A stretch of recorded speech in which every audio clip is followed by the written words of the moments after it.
Kilalanin natin ang mga pangunahing tauhan sa akdang isinulat ni Alejandro G. Abadilla na pinamagatang Pagkamulat ni Magdalena.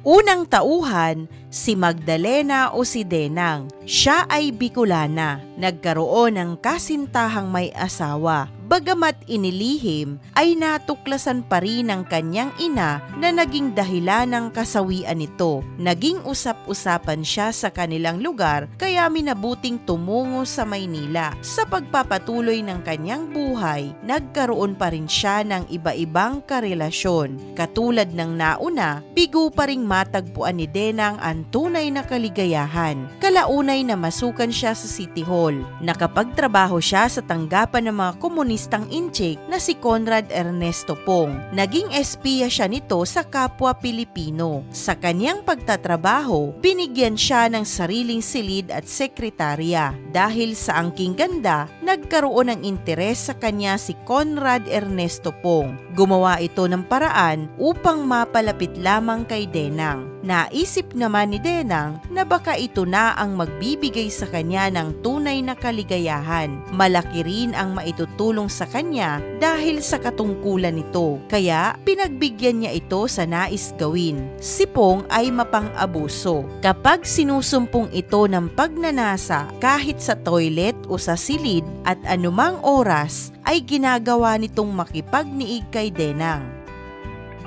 Ikalawang tauhan, si Dario Lazaro, isang propesor sa UP na pinuno ng lihim na samahan na nagnanais na pabagsakin ang pamahalaan ng komunistang inchik sa Pilipinas. Una niyang nakilala si Denang sa City Hall dahil sa pagbibigay niya ng regular na pag-uulat. Nagkataong nagkatagpo sila minsan sa Luneta at nasundan na ito ng nasundan. Ang orihinal na intensyon niya ay makakuha ng impormasyon mula kay Denang. Ngunit kalaunan, naging magkasintahan sila at napamahal sa kanya ang dalaga. Kalaunay nagsama na silang dalawa ng tuluyan.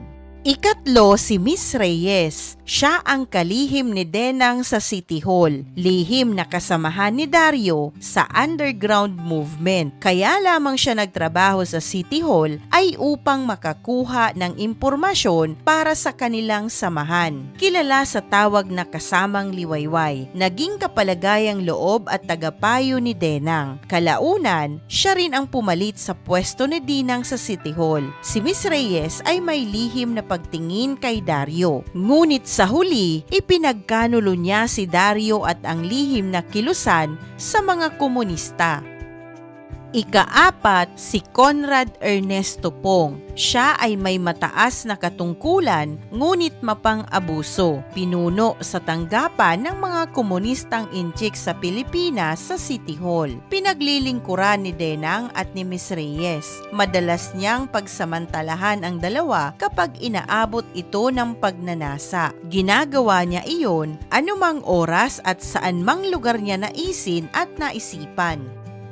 Ikalima, si Veronica o Biring, dating hostess sa nightclub. Sumanib sa lihim na samahang kinabibilangan at pinuno si Dario. Nakilala siya bilang si Kasamang Ligaya. Siya ang naging kasintahan ni Professor Johnson. Ika-anim, si Professor Johnson. Siya ang Amerikanong naatasa ng bansang Estados Unidos na maging kinatawan nila sa lihim na samahan ng mga Pilipino na siyang magpapatalsik naman sa mga komunistang inchik sa Pilipinas. Bumagsak ang eroplanong sinasakyan nito sa kuta ng samahan ni Dario.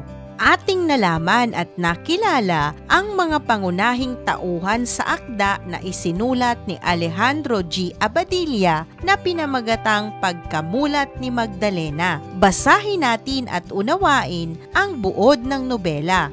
Si Magdalena o Denang ay taga Bicol. Lumaki at namulat siya sa kanilang baryo. Siya ay isang dalaga, ngunit umibig sa lalaking may asawa. Bagamat lihim sa kanyang ina ang kanyang relasyon, nalaman pa rin ito. Dahil sa sama ng loob, naging dahilan ito ng kasawian ng kanyang ina. Naging usap-usapan din siya ng mga tao. Bagamat masalimuot ang kinahinatnan, hindi ito naging balakid upang gustuhin gustuhin niya muli na magkaroon ng ibang karelasyong sekswal. Katunayan, iba't ibang lalaki pa ang dumaan sa kanyang kamay dahil sa paghahanap ng taong makapagbibigay sa kanya ng tunay na kaligayahan. Katulad ng dati, nabigo si Denang. Naloko siyang muli at hindi pa rin natagpuan ang kanyang hinahanap. Si Denang ay namasukan sa City Hall nang mapunta siya sa Maynila. Nais niya pa ring bigyan ng pagkakataon ang kanyang sarili na makahanap ng taong magbibigay sa kanya ng maligayang buhay.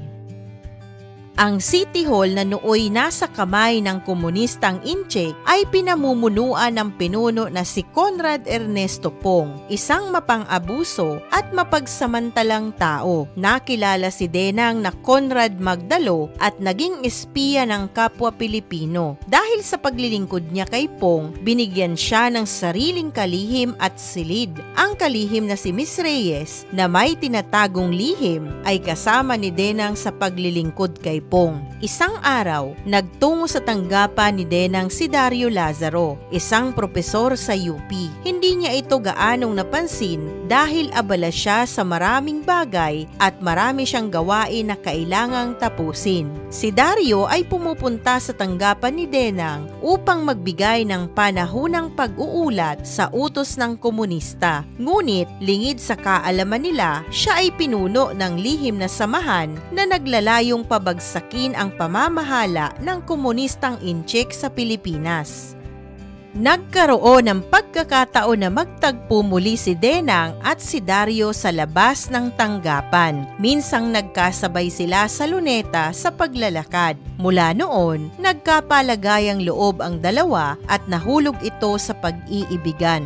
Dahil sa may angking ganda si Denang, hindi ito nakaligtas sa interes ng pinuno na si Conrad Ernesto Pong. Gumawa ito ng paraan upang mapasa kanya si Denang. Naging mapagbigay naman ang dalaga. Naisip niya, marahil na dito na niya matatagpuan ang tunay na kaligayahan na kanyang hinahanap. Isa pang dahilan, malaki ang maitutulong nito sa kanya dahil sa katungkulang hawak sa kanyang pinapasukan. Ang kanilang pagniniig ay madalas na ginagawa sa hotel. Ngunit kadalasan, si Pong ay sinusumpong ng matinding pagnanasang sexual kay Denang, kaya nangyayari na lamang ang nais nitong gawin kahit saan at anumang oras naisin, sa toilet, sa silid o saan man ito abutan.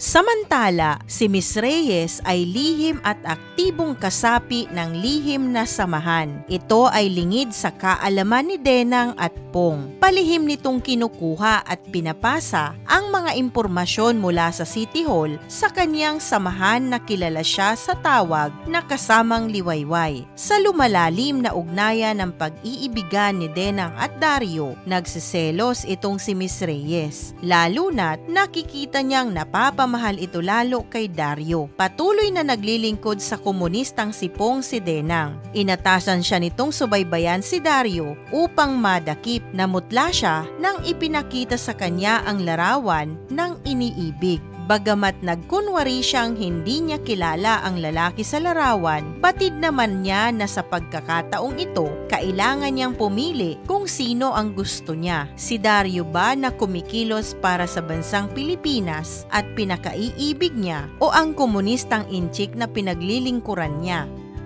Sa huli, napagpasyahan niyang magbitiw ng tungkulin sa City Hall at sumama kay Dario. Patunay na hindi siya nahirapan sa pagpapasya. Nagtungo kaagad si Denang sa tinitirahan ni Dario. Habang siya ay papunta sa apartment nito, napansin niya kaagad na sinusundan siya ng mga tauhan ni Pong. Nalilito man, inutusan niya pa rin ang driver ng taxi na iligaw ang mga sumusunod sa kanilang sasakyan. Noong malapit na siya sa bahay ng kanyang kasintahan, natanaw niya kaagad na may mga taong nag-aabang sa harapan ng bahay nito. Pinahinto niya ang sinasakyang taxi, ngunit bigla na lamang may pumasok na lalaki. Magkahalong takot at saya ang kanyang naramdaman nang makilala niya si Dario. Sinabi nila sa taxi driver na dalhin at ibaba sila sa Cubao. Nang makarating na sa Cubao, agad na silang bumaba at naglakad. Ipinaliwanag ni Dario na baka kasamahan at espiya rin ang driver ng taxi ng mga komunista. Sumakay sila muli ng ibang taxi at nagtungo sa liblib na pook sa lungsod ng Quezon. Sa tagong bahay na nasa gitna ng matataas na puno at talahib sila nagtungo. Doon, nakita at nakilala ni Denang ang iba pang kasamahan ni Dario sa lihim na kilusan. Ang dalawang matandang mag-asawa, 3 lalaki na maaaring anak ng mag-asawa ang kanyang nakita. Napansin ni Dario na hindi mapakali si Denang. Namamasid kasi nito na pinaghihinalaan siya ng mga kasamahan ni Dario sa kilusan. Ngunit sinabi nito sa samahan na maaaring pagkatiwalaan si Denang at hindi siya magdadala ng isang tao na magiging pasani ng kilusan. Mula noon, tinanggap na ng mga kasama ni Dario o kasamang Rizal si Denang at tinawag nila siyang kasamang Luningning. Kinailangang makibalita ng grupo kaya tumungo sa Maynila si Dario. Nagtagpo sila ni Miss Reyes sa isang hotel. Sinabi nito na mainit ang katayuan ni Dario sa mga komunista. Pinayo ni Miss Reyes na mamundok muna ito upang hindi mahuli. Sa pagtatagpong ito rin inamin ni Miss Reyes ang nararamdaman niyang pagtangi sa lalaki. Dahil sa ipinakitang motibo ni Miss Reyes, natukso naman si Dario at hindi napigilan ang sarili. Nangibabaw sa lalaki ang pagnanasa kaya humantong sa pagniniig ang kanilang pagkikita ni Miss Reyes. Matapos ang lahat, nakatulog ng mahimbing ang dalawa. Nang magising si Dario, agad na itong nagbihis. Nag-iwan siya ng sulat sa babae at agad nang umalis. Sa lugar kung nasaan naman si Denang, nagising siyang wala si Dario. Kinabahan siya, ngunit pinalakas ng mga kasamahan nila ni Dario ang kanyang kalooban.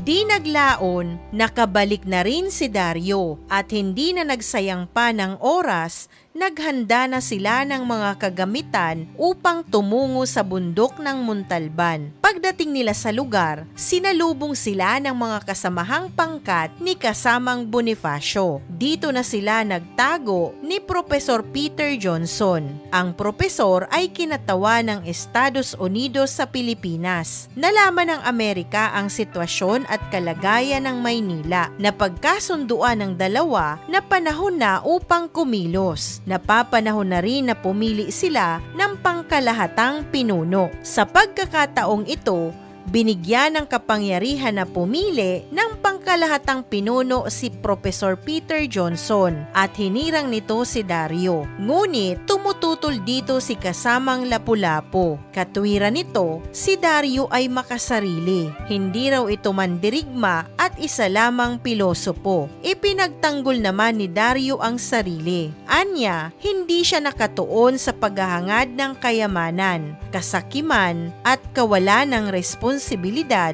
o pagnanais na sumikat. Sinabi pa ni Dario na ang pagiging makasarili ay yaong walang hinangad sa mababaw na kaisipan. Natahimik naman si kasamang Lapu-Lapu sa tinurang ito ni Dario. Nagbabalak ang samahan ng mga hakbangin. Nagbahagi naman ng payo si Professor Peter Johnson na maaaring makatulong sa grupo. Namalagi ang propesor sa lugar at nakilala niya ang mapusok na si Veronica, isang Pilipina at dating hostess. Isang gabi, bigla na lamang nagulat si Professor Johnson nang makita niya ito sa kanyang silid. Agad niya itong sinabi kay Dario. Kinausap naman ni Dario ang babae. Pinaliwanag nito na mali ang kanyang paraan na pagsuway sa mga alituntunin ng lipunan habang sinusunod nito ang kanyang sariling kagustuhan. Nabuhayan naman ng loob si Veronica Ubiring sa narinig. Sa plano ni Denang at Dario, muling nagkatagpo sina Biring at Professor Johnson at sa pagkakataong ito, tuluyan ng nagkalapit ang kanilang damdamin at katawan. Buhat ng makilala ni Denang si Dario, naging mas malalim at makabuluhan para sa kanya ang pag-ibig kumpara sa kanyang mga naging karanasan. Unti-unting nagkaroon ng pagbabago sa pananaw at pagkatao ni Magdalena at ito ang kanyang pagkamulat. Naging mahalaga siya sa kilusan. Tumulong siya sa paglaban. Ngunit, hindi naging madali sa kanila ang lahat dahil na rin sa panganib na nakapaligid sa kanilang samahan. Isa sa pinakamalaking trahedya ay ang pagtataksil ni Miss Reyes. Binunyag nito ang lihim ng kilusan kay Conrad Pong, dahilan upang mahuli si Dario at mapatay. Nahuli rin ang pamilya ni Batibot, ngunit hindi nagtagal, si Miss Reyes ay itinakwil din ni Conrad Pong at naging kaawa-awa pa ang kalagayan matapos niyang ipagkanulo at pagtaksilan ang samahan. Sa huling bahagi ng nobela, si Magdalena ay namatay rin. Ang kanyang buhay ay nagtapos sa trahedya, ngunit puno ng aral mula sa pagiging inosente, sa pagkakalugmok hanggang sa pagkakaroon ng kamalayan sa tunay na halaga ng buhay at pakikibaka. Ating nabasa at naunawaan ang buod ng nobela ni Alejandro G. Abadilla na pinamagatang Pagkamulat ni Magdalena. Dumako tayo sa pagsusuri.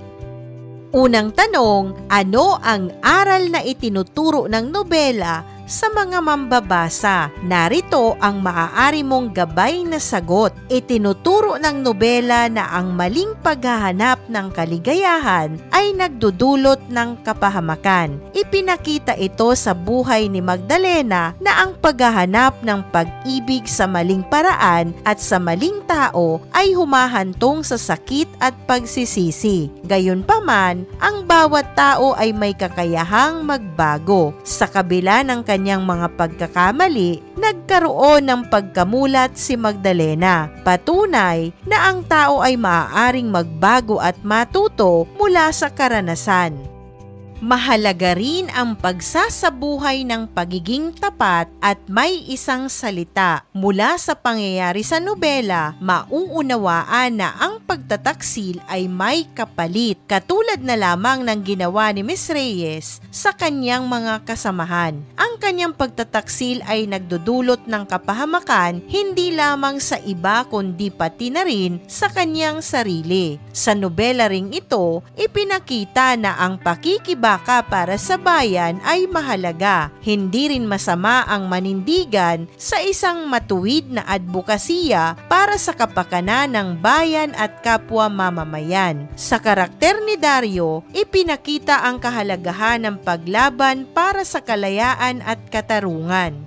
Ikalawang tanong, ano ang mensaheng nais iparating ng nobela sa mga mambabasa? Narito ang maaari mong gabay na sagot. Ipinapaunawa ng nobela na ang tunay na pagkamulat ay hindi lamang tungkol sa pag-ibig, kundi sa pag-unawa at pagtanggap sa sarili, sa lipunan at sa responsibilidad bilang kabahagi ng mamamayan. Ipinapakita rin nito na hindi sapat ang emosyon o damdamin sa paggawa ng desisyon. Kailangang pinag-iisipang mabuti ng may paninindigan.